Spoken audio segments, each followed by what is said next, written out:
Sometimes success is merely hanging on when others would let go. Not doing anything spectacular or out of the ordinary. Not leaping a mile or jumping over a mountain. But simply carrying on. Thomas Edison has a famous quote that's really stuck with me over the years. He says, "Many of life's failures are people who did not realize how close they were to success when they gave up." Right? How close they were to the finish line when they turned their back and said it wasn't worth it. It's really an interesting thing to grasp. Right? Success is seeing what others can't. It's believing when others don't. It's taking the abstract, those visions, those pictures in your head, the make-believe, and finding the courage to make them real, bring them to life.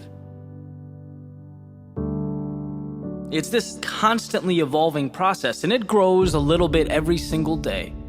Sometimes we feel that progress, we feel the momentum, we do something big and it's exciting. And sometimes the progress feels small. And then there are times when we get knocked down and we don't see it at all.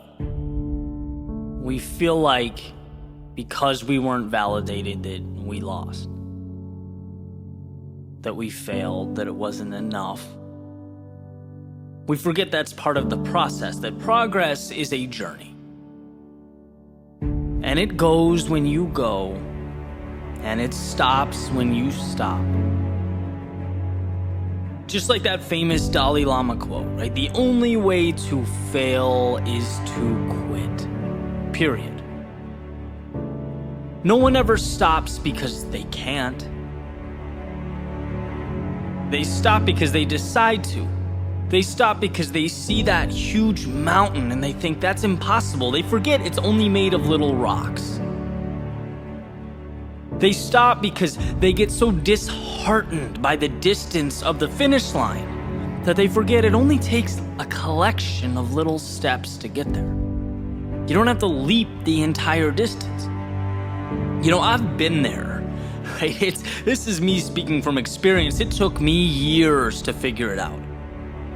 And even now, life is rapidly evolving. I've poured my heart into things that, let's be honest, no one cared about. I've invested in opportunities that fell apart right in front of me. And each time it felt like the end of the world. You know, I've been lost. I've been unsure.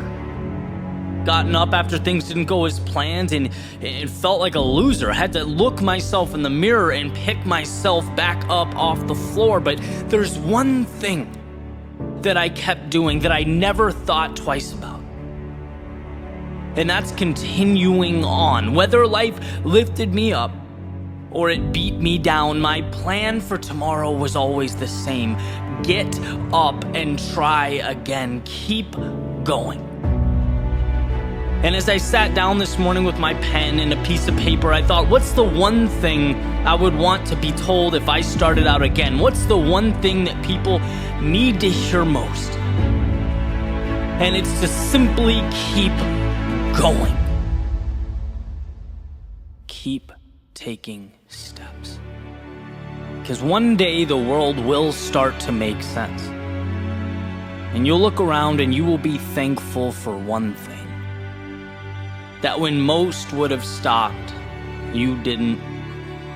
When the world said no, you said yes. There is nothing so powerful as a soul that refuses to back down.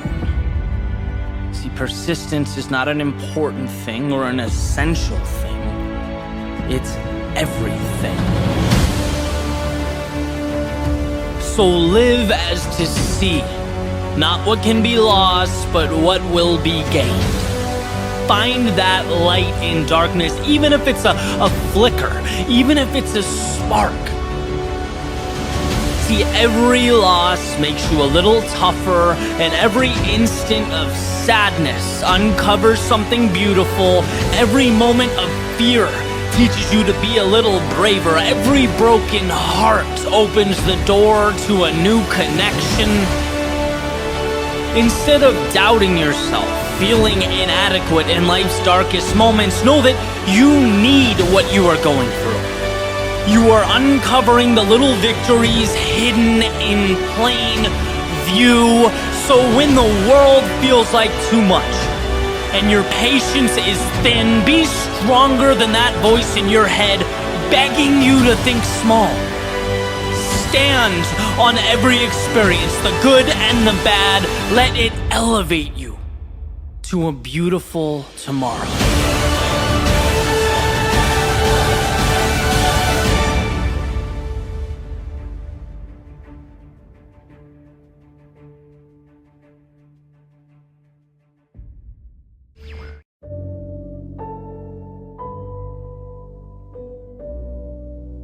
Somewhere along the way, we all come face to face with the gatekeeper.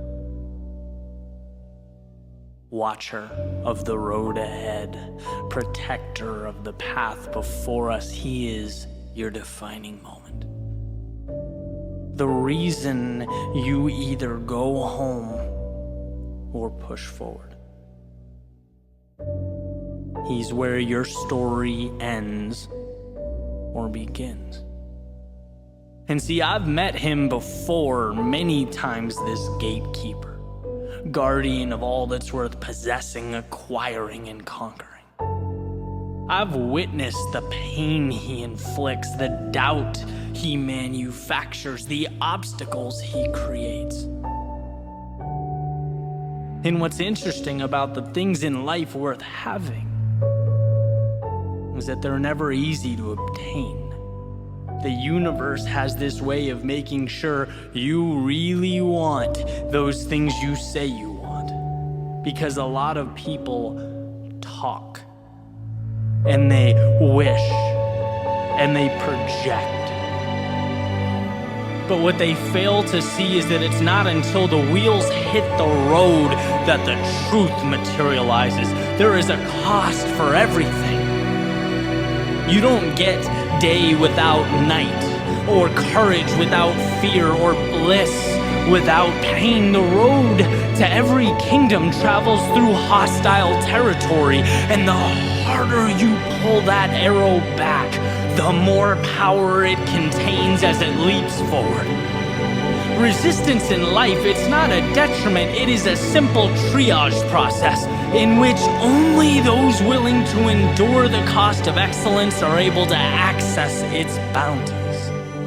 You can have all the world if you give all of yourself. The question is, when the gatekeeper approaches and it's decision time, what's your move? We are a product of the pain we endure, the sacrifices we make, the struggles we overcome. Let's not complicate that which is simple. It's not the universe, but your mind that needs convincing.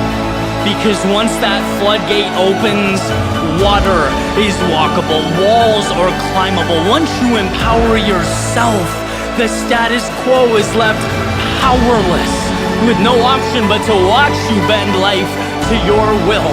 It's not during the easy times, but the midst of your journey, the heart of your race, when you most want to pack your bags and call it a day, that gatekeeper stands before you, hand extended, whispering that you want it, but maybe not that bad. And it's in that exact moment that you dig deep, look him in the eyes, and show that there was never a doubt, only belief. And no matter what awaits, you'll endure, you'll break through. Because gatekeeper or not, that's who you are.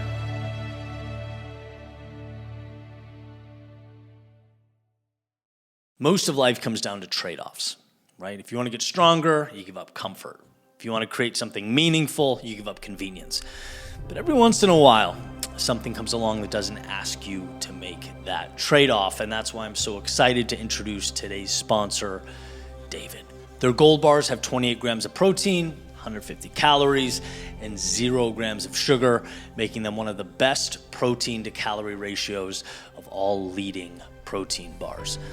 For me, it's an easy way to get more protein without a snack quietly adding a bunch of extra calories, screwing up my macros, and all that stuff. And while the macros got my attention, the taste is what keeps me coming back.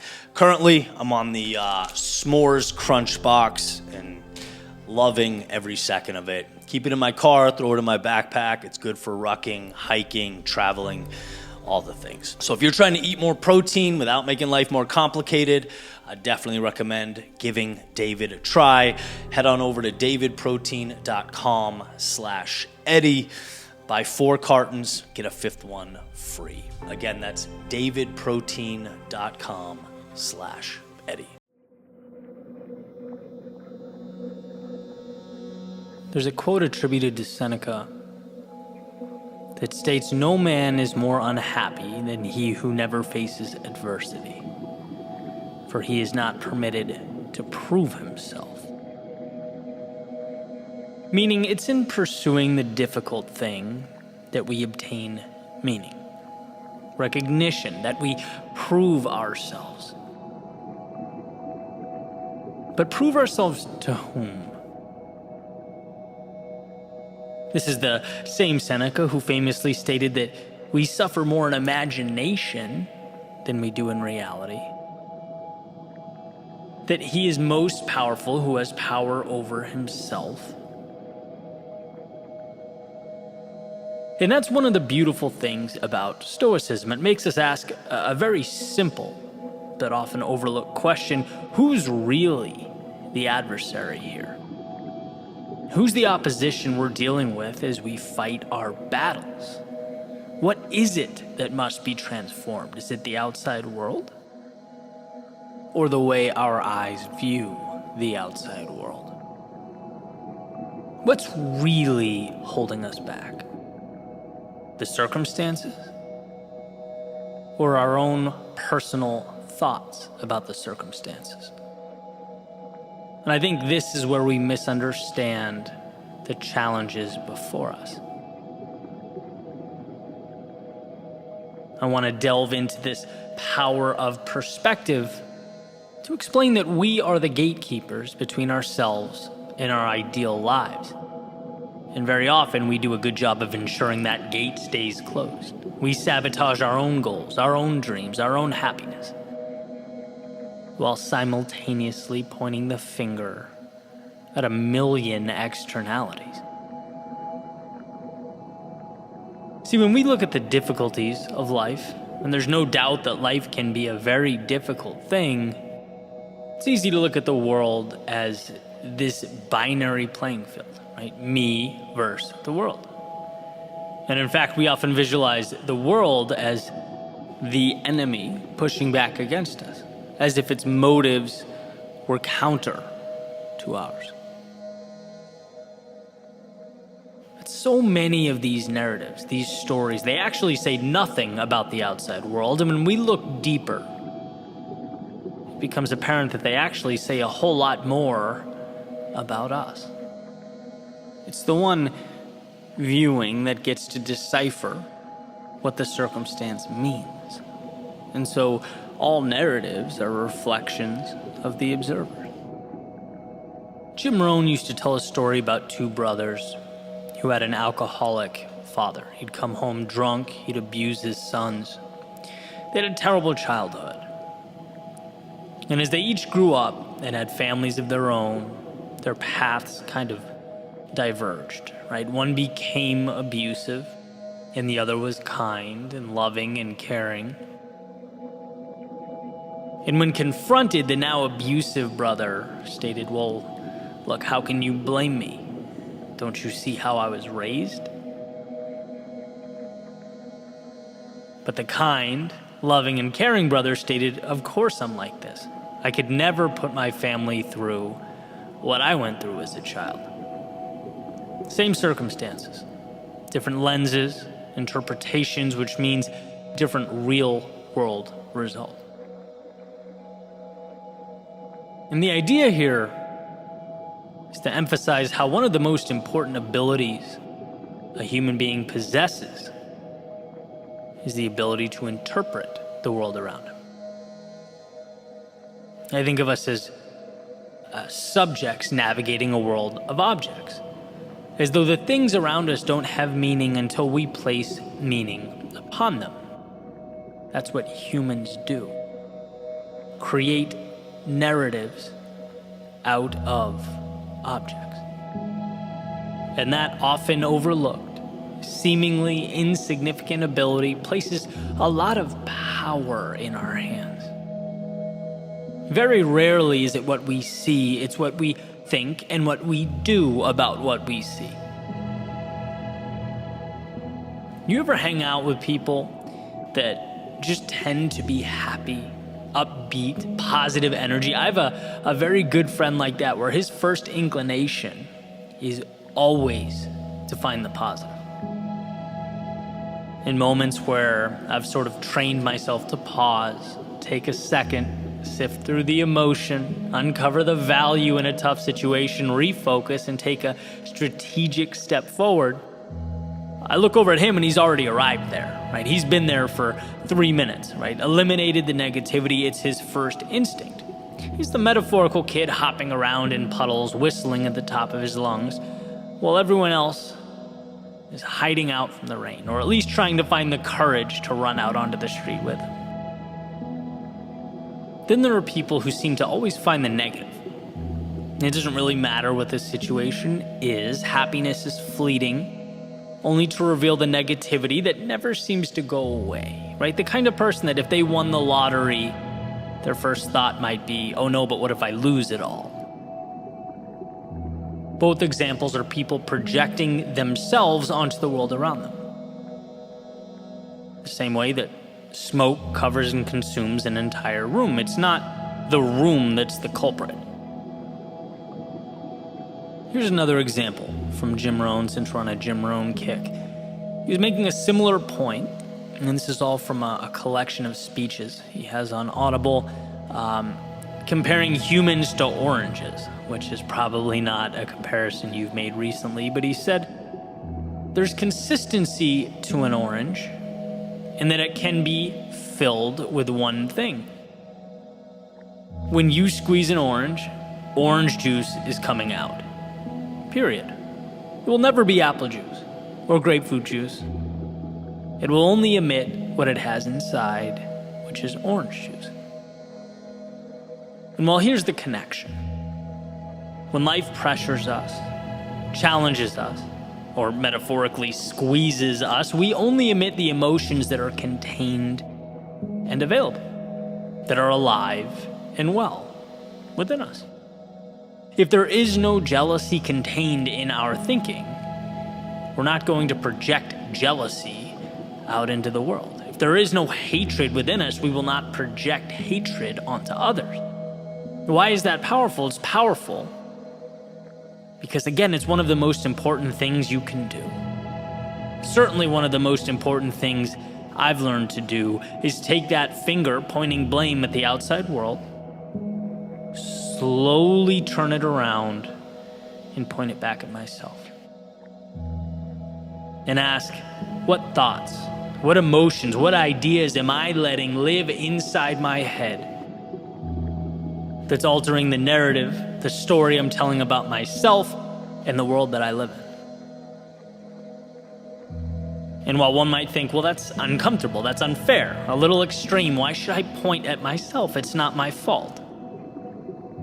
I would challenge you, at least for the sake of the next few minutes, to see such a change as empowering, as your advantage, as the bridge from where you are to where you want to be. See, if you always have feelings of, let's say, jealousy around a particular person, that feeling in your stomach like, oh, they have it all, they're ahead, right? They live how I want to live, they're this and that, and I kind of hate them for it. You're naively giving the external world the power. You're saying, I feel the way I do because of that out there, some cosmic injustice, you are powerless because you're neglecting your personal agency as a factor. But when you turn that finger around and say, I only feel this way because I'm allowing myself to,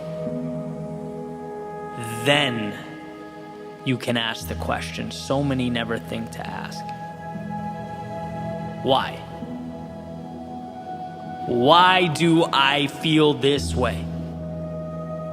Which lights a path to how can I fix it? See, the key to a better life is realizing you don't have to be in the passenger seat, pointing at and blaming the driver, complaining about the road being taken. No, you can get into the driver's seat. You can take the wheel. You can take control. Inherit responsibility. And there's more at stake. There's greater vulnerability. But the upside is unfathomable. And I find myself thinking all the time, man, people are blaming the wrong things. They're shifting blame to the wrong adversaries. The real villain here is not the driver or the road or the weather. The real villain is the voice in your head pleading with you not to take the wheel. Pleading with you to ride shotgun and complain as the world passes you by. And of course, it makes sense to qualify that with the inevitability that there are some things placed upon us that are just bigger than us, that we can't control. And you can make a list however long you want to: natural disasters, decisions and actions of others, health problems. We don't often get to choose the landscape. So as the Stoics would say, understand that. Understand what you can't control and what you can. Because the beauty is that you can control how you navigate that landscape, and that is power. That is what makes the difference.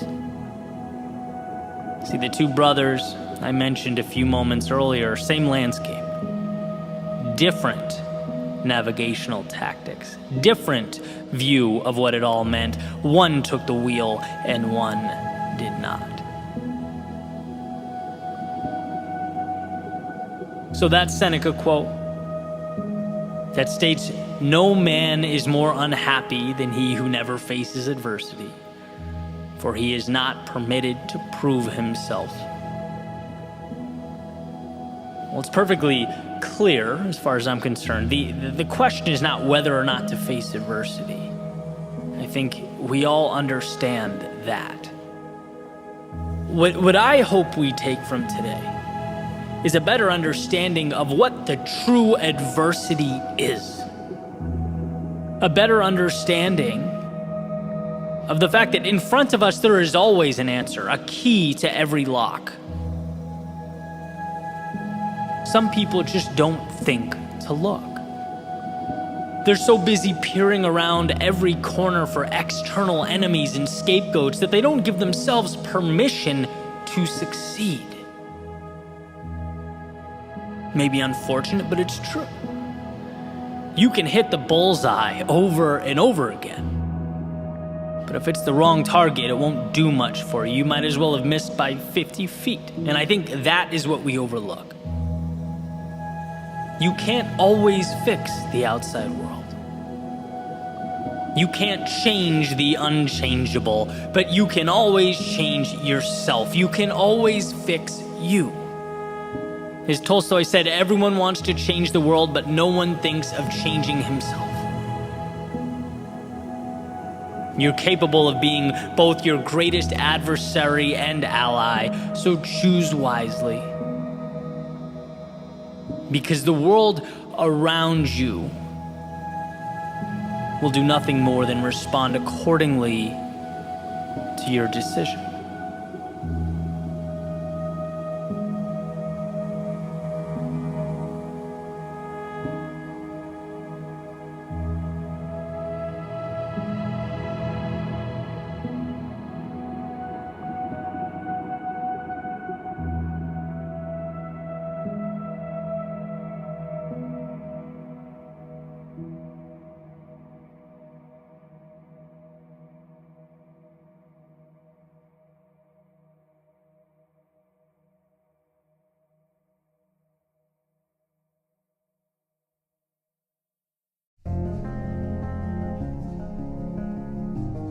Sometimes it's what we don't say that echoes the loudest.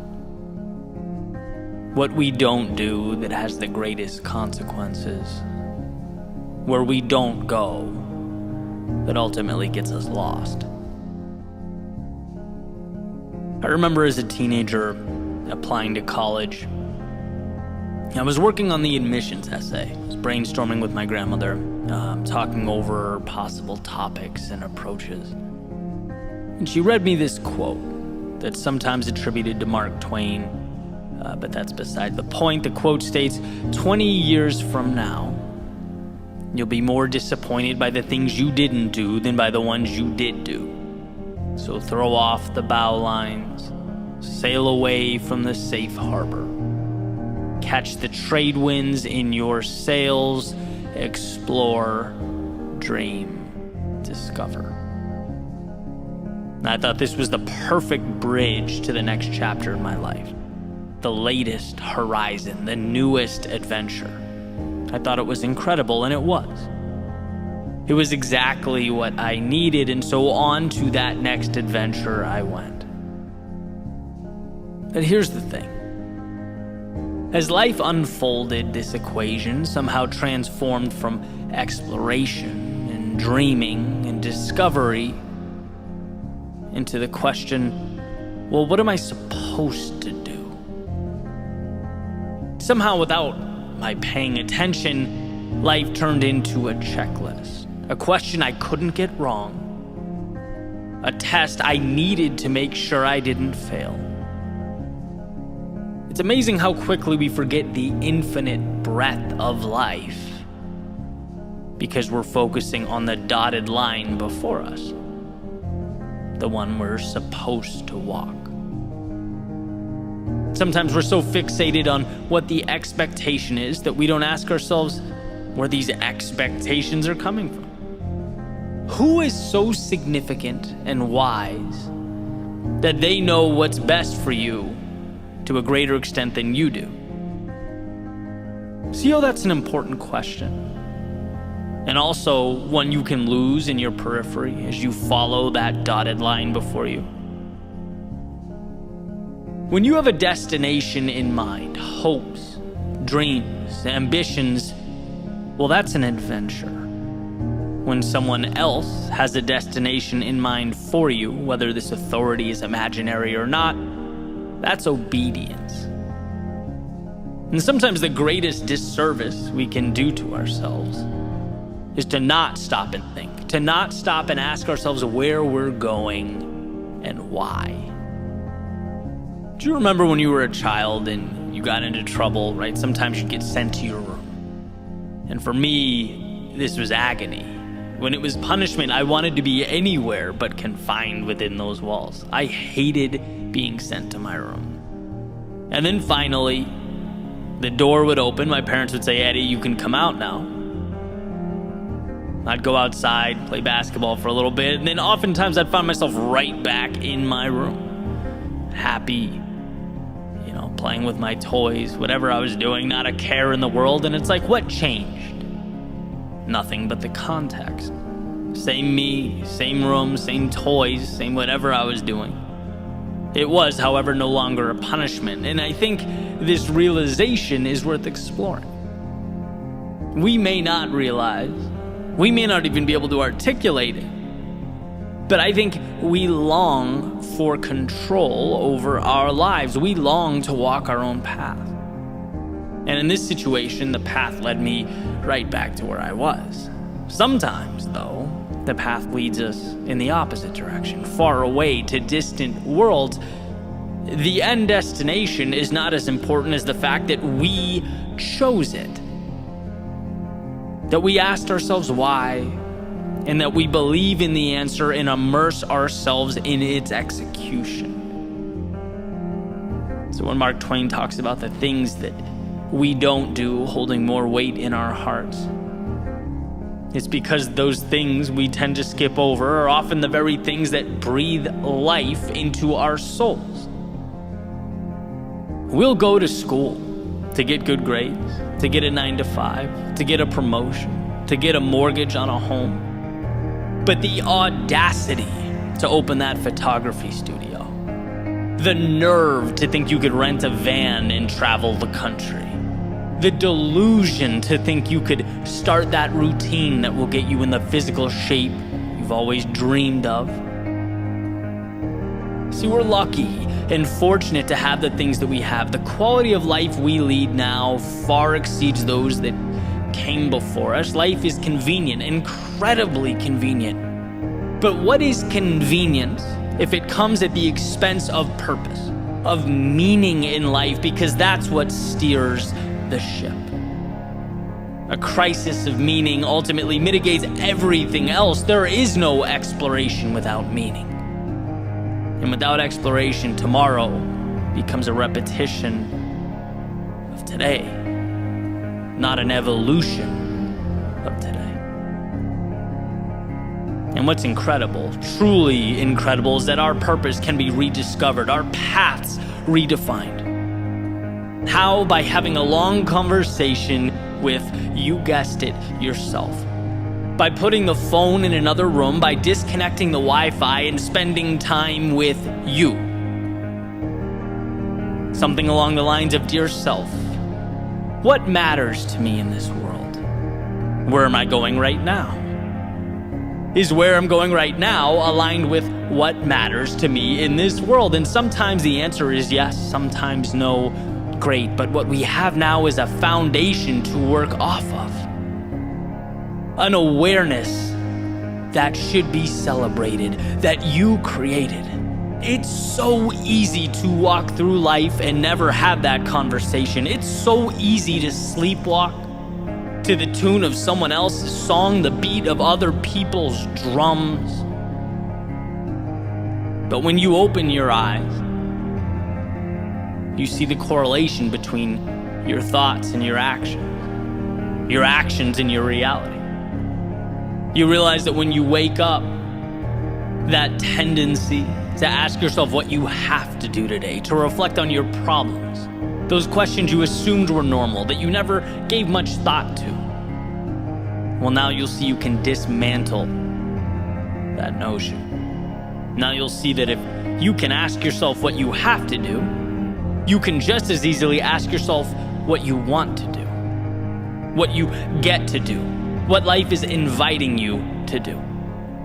If you can reflect on your problems, you are just as capable of reflecting on the opportunity at your fingertips. If you can spend time dwelling on whether you're walking the obligatory dotted line that's been laid out in front of you, you're just as capable of redrawing that line and allowing it to pull you into a new dimension. Listen again, 20 years from now, you will be more disappointed by the things you didn't do than by the ones you did do. So throw off the bow lines, sail away from the safe harbor, catch the trade winds in your sails, explore, dream, discover. Explore, but for you. Wander down those paths that have for so long piqued your curiosity. Try things you once felt like other people were entitled to, but you'd never given yourself permission. Be that for yourself, because no one will come up to you and randomly give you that green light. Dream, because without building your castles in the air, as Thoreau calls them, you live your entire life on the ground. You'll never hit targets that you don't create. And sure, there'll be a time that only you see the destination.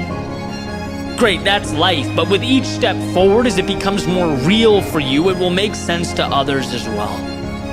Trust each step like it is in and of itself a miracle. And you'll find in time that that's exactly what each step was. And lastly, discover. Discover who you are, what you're capable of becoming. As Emerson said, to be yourself in a world that is constantly trying to make you something else is the greatest accomplishment. To forge your own path, build your own life, stay true to your own heart is courage. So sail away, because you have the ability, because you are strong enough And because the story you're about to write doesn't continue on until you turn the page on today's chapter.